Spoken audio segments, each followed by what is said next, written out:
अपने ओजपूर्ण विचारों से सभा को संबोधित करें।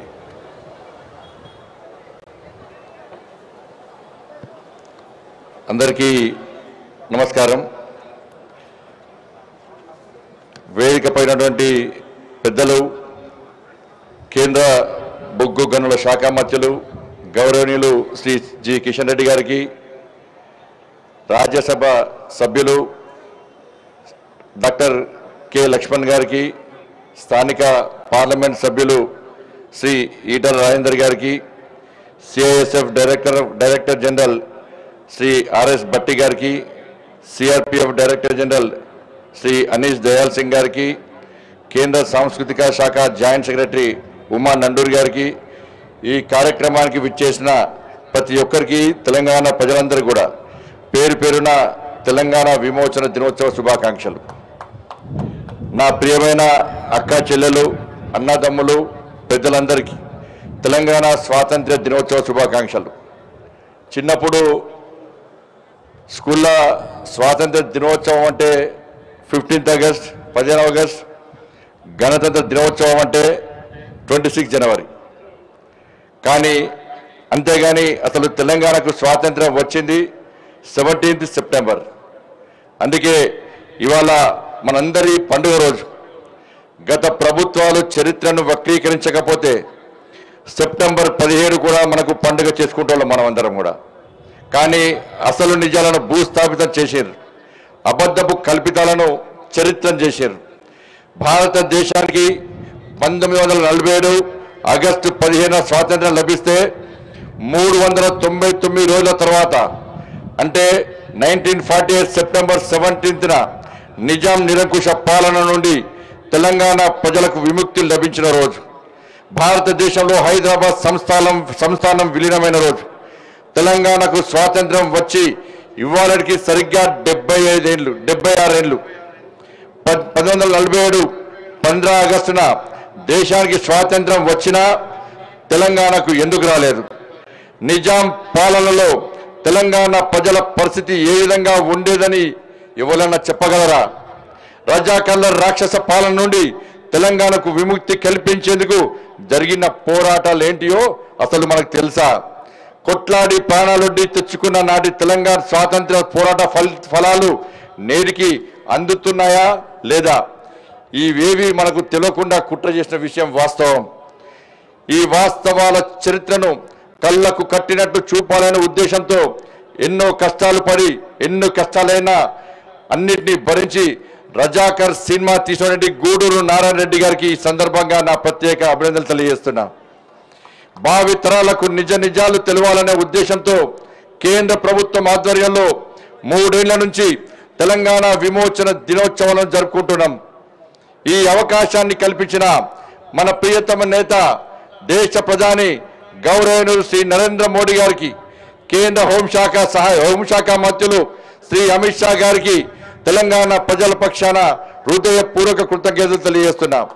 ముఖ్యంగా ఈ విషయంలో ఈ రోజు ఈ కార్యక్రమం జరుపుకుంటున్నామంటే దీనికి కర్త కర్మ క్రియ కేవలం ఈ క్రెడిట్ అంతా కూడా మన కేంద్ర బొగ్గు గనుల శాఖ మంత్రి శ్రీ కిషన్ రెడ్డి గారి చొరవ వల్లనే ఈ రోజు ఈ కార్యక్రమాలను 3 సంవత్సరాలు జరుపుకుంటా ఉన్నాం.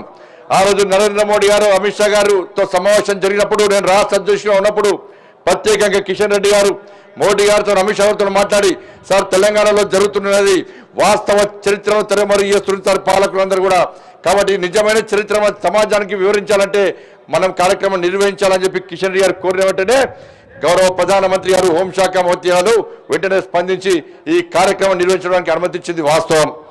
నిజాం నిరంకుశ పాలనకు వ్యతిరేకంగా జరిగిన పోరాటం ఏ వర్గానికో ఏ పార్టీకో వ్యతిరేకం కానే కాదు. ఇది ప్రజా పోరాటం. దేశభక్తులకు దేశ విభజన ద్రోహులకు మధ్య జరిగిన పోరాటం.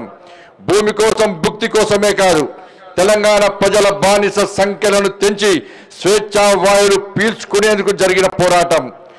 కుల మత వర్గాలకు అతీతంగా నిజాం నిరంకుశ పాలనపై ప్రజలంతా ఒక్కటై తిరగబడ్డ పోరాటం. వేలాది మంది బలిదానమైన పోరాటం.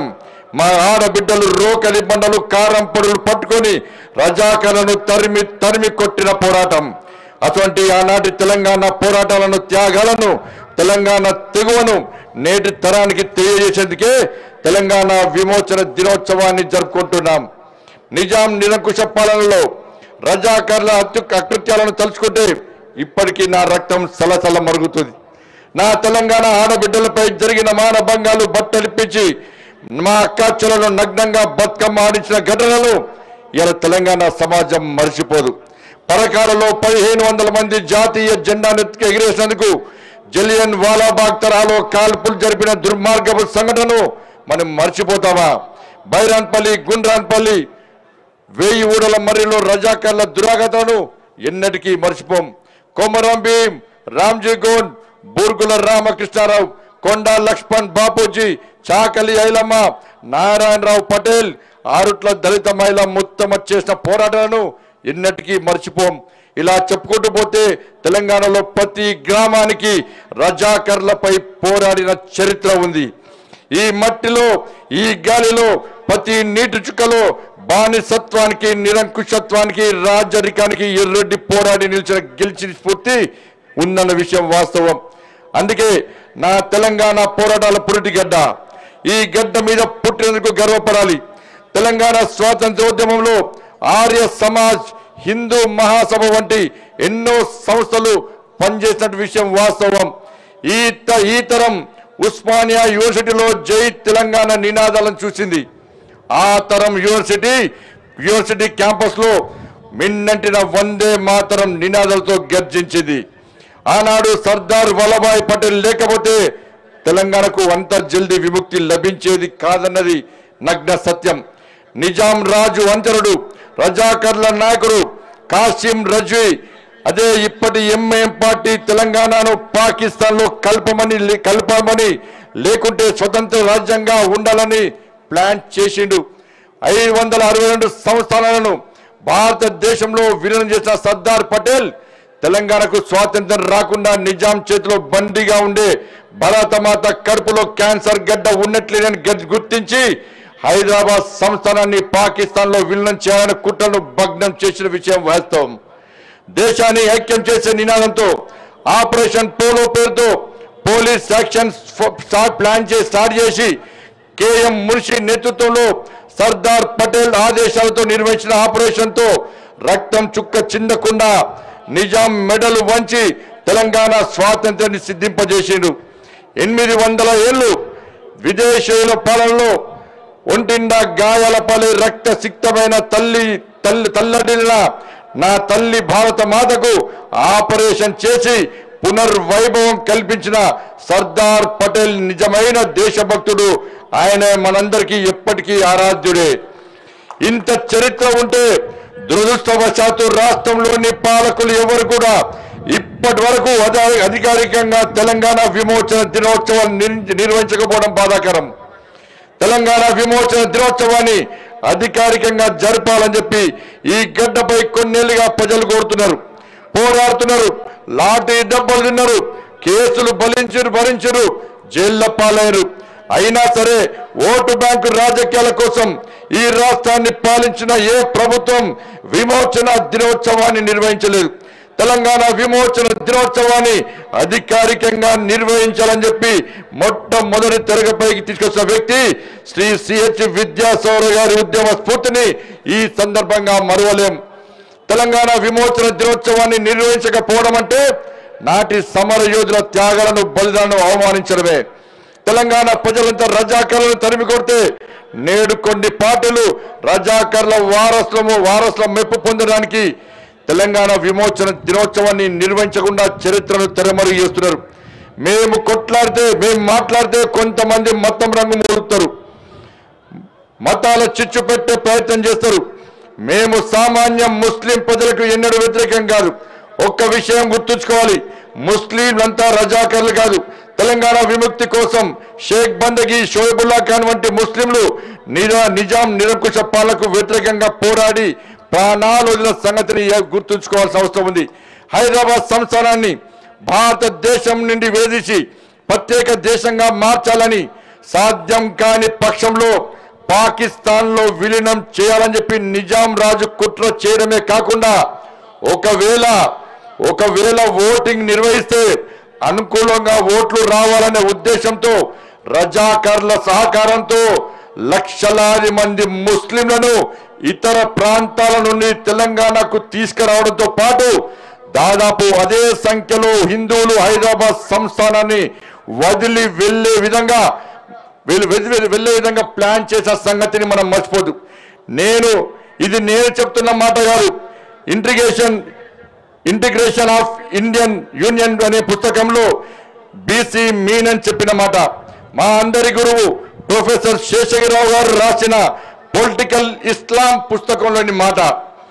అట్లాంటి దేశ విచ్ఛిన్నకర శక్తుల వారసుల పార్టీతో అధికార పార్టీలు అంటగాడడం సిగ్గుచేటు. అధికారంలో లేనప్పుడు తెలంగాణ విమోచన దినోత్సవం ఎందుకు జరపడం లేదని ప్రశ్నించిన వాళ్ళే అధికారంలోకి వచ్చిన తర్వాత మాట మార్చి పేర్లు మార్చి తెలంగాణ పోరాట చరిత్రను తెరమరుగు చేసేందుకు తెలంగాణ సమైక్యత దినోత్సవం అని ఒక పార్టీ, తెలంగాణ ప్రజాపాలన దినోత్సవం అని మరొక పార్టీ ప్రజలను ఏమార్చాలనుకోవడం బాధాకరం. ప్రజాపాలన దినోత్సవం అంటే ఒక్కరోజే పాలన చేసి మిగిలిన రోజులు దోసుకొని తినడమా? ఇచ్చిన హామీలు నెరవేర్చకుండా 6 గ్యారెంటీలను అటకెక్కించి ప్రజలను ఏమార్చడమే ప్రజాపాలన దినోత్సవంకి గీటురాయి అనుకోవాలన్నా? ఓట్ల కోసం కులాల వర్గాల మధ్య చిచ్చుపెట్టి, మతాల మధ్య చిచ్చుపెట్టి రాజకీయ లబ్ధి పొందాలనుకోవడమే తెలంగాణ సమైక్యత దినోత్సవానికి గీటురాయి అనుకోవాలని చెప్పాల్సిన అవసరం ఉంది. పిరికెడు మంది రజాకర్ల వారసుల కోసం బానిసలుగా మారి తెలంగాణ విమోచన దినోత్సవాన్ని నిర్వహించకపోవడం ఎంతవరకు న్యాయమో ఆలోచించండి. తెలంగాణలో పుట్టిన బిడ్డలైతే రోషం ఉండాలి, పౌరుషం ఉండాలి, ఇజ్జత్ ఉండాలి.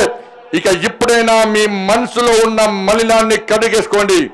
రజాకర్ల వారసుల సంతుష్టికరణ విధానాలు విడనాడండి. తెలంగాణ స్వాతంత్ర పోరాటానికి సరైన గౌరవాన్ని అందించడంతో పాటు తెలంగాణ భవిష్యత్తు తరాలకు స్ఫూర్తిని అందించే లక్ష్యంతో ప్రధానమంత్రి గౌరవనీయులు శ్రీ నరేంద్ర మోడీ గారి ఆధ్వర్యంలో భారతదేశం గెజెట్ ప్రకటించినందున దానిని అమలు చేసి గౌరవించాల్సిన బాధ్యత రాష్ట్ర ప్రభుత్వంపై ఉందన్న విషయాన్ని గుర్తుంచుకోవాలి.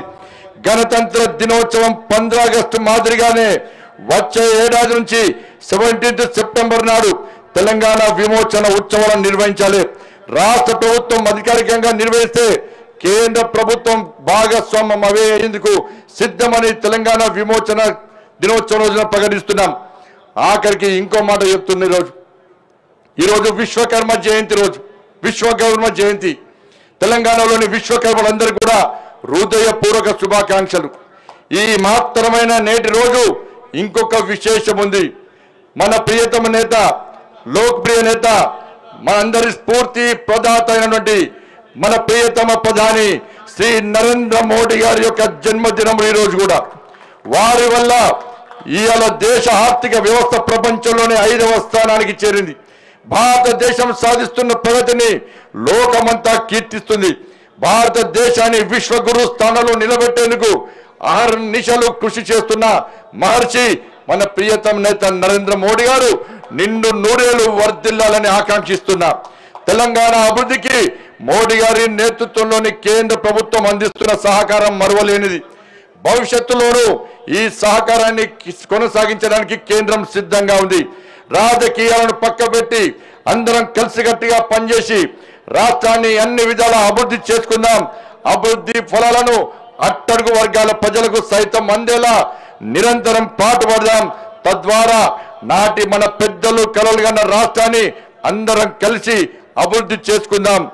పరేడ్ గ్రౌండ్ వేదికగా తెలంగాణ విమోచన దినోత్సవంలో పాలు పంచుకున్నటువంటి కేంద్ర పారా మిలిటరీ బలగాలకు తెలంగాణ సంస్కృతి సాంప్రదాయాలను ప్రతిబింబిస్తూ అద్భుతంగా ప్రదర్శించిన కళాకారులందరికీ మనస్ఫూర్తిగా అభినందనలు తెలియజేస్తున్నాం. విమోచన దినోత్సవ వేడుకలను ఇంత అద్భుతంగా నిర్వహించినటువంటి కేంద్ర పర్యాటక సాంస్కృతిక శాఖ అధికారులకు, ముఖ్యంగా కేంద్ర సాంస్కృతిక పర్యాటక మంత్రులు శ్రీ గజేంద్ర షెకావత్ గారికి, ఇతర శాఖ సిబ్బందికి, పాల్గొన్న ప్రతి ఒక్కరికి హృదయపూర్వక ధన్యవాదాలు తెలియజేస్తూ ముగిస్తున్నాను. భారత్ మాతాకి జై. జై తెలంగాణ. धन्यवाद सर. धन्यवाद महोदय.